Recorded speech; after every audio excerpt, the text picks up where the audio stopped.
In this video, I will show you how to use Google Bard. If you do have any questions or comments regarding this tutorial, feel free to drop that down in the comment section down below the video. And with that being said, let's jump straight into it. So here we are, as you can see on Google Bard. Now recently Google Bard has rebranded, it's now known as Google Gemini. But what you want to do is come across to the website, which is gemini.google.com/app. So there's actually a ton of things that you can do with Google Bard or Google Gemini.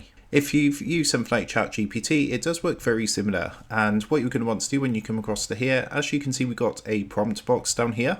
So you can enter a prompt for whatever you want. So say, for example, I wanted it to generate an article on something like global warming, for example, then I would put something like, please, can you generate a 500-word article about global warming.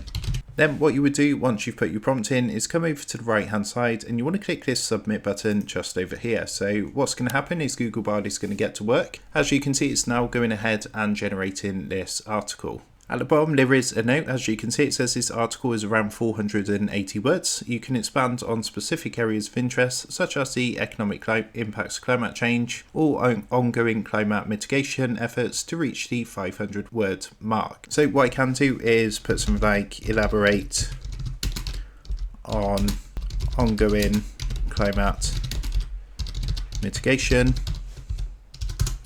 And we're going to hit submit, and what it's going to do is generate some more things that we can add to our article, just like so. So this is one thing you can do. Of course, there is a lot of different things you can do depending on what prompts you can put in. But if you have used ChatGPT, it's very, very similar.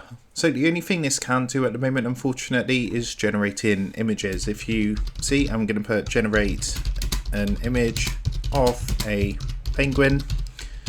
Then I'm going to submit this.